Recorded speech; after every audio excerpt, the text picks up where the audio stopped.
I welcome you, dearest friends, to this sixth Sunday of Easter, year B. I call upon you to reflect briefly with me on this theme called to love. The readings of today emphasized on love. The word used for love in the readings of today, especially in the Gospel, is very significant. The Greek original text used same word for love throughout the text. That is, agapeta, agapesa, from the root word agape.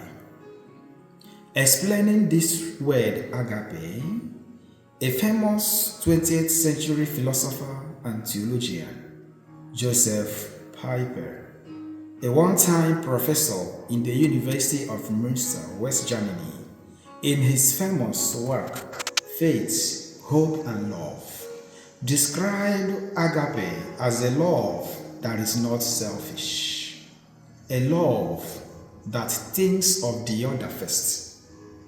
The same agape is used in the second reading to show the love God had for us.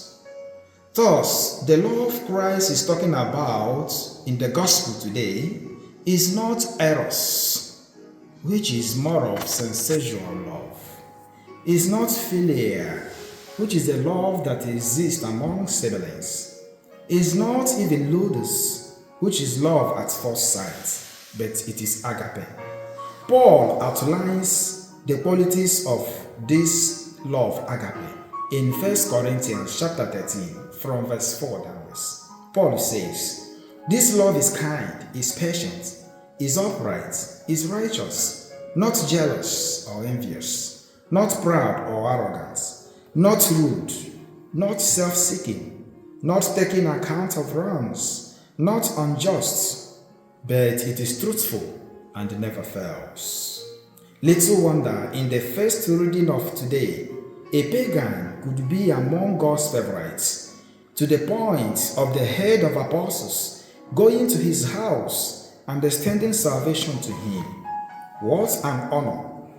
This favor came to him because he was a man of agape. This is shown in the tremendous description of Cornelius in verse 22, which is the preceding verse to where we read in the first reading. See how Cornelius is described by the three men who came to invite Peter to the house of Cornelius. They said, "Cornelius, a centurion, an upright and God-fearing man, well spoken of by all the Jewish people." Compare Acts 10:22. Invariably, Cornelius, by being an upright man, qualifies in Pauline criterion of agape. Little wonder he is accepted by God despite being a pagan. This agape is contagious, is action-oriented and relational.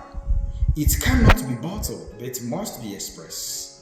God expressed his own by sending his Son to die on the cross for us. So we are also called not just to possess this love, but to express it. That was why the gospel ended in a different tone. In the gospel today, the ending was very commanding. Christ became more commanding and forceful, as can be seen in the tone of his voice as expressed in the text. "I command you." The Greek used imperative tense in tolomai. In Latin, imperative tense connotes command. It connotes action. It connotes force, order, as often seen in the military.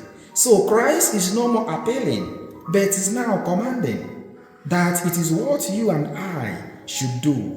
In other words, Christ says, "I command you, be a man or woman of agape."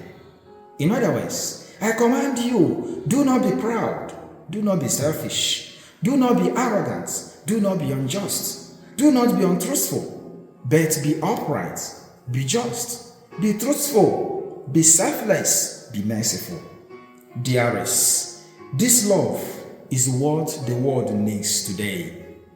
The world today needs agape at Gaza to end the war. The world today needs agape in Russia and Ukraine to end the war.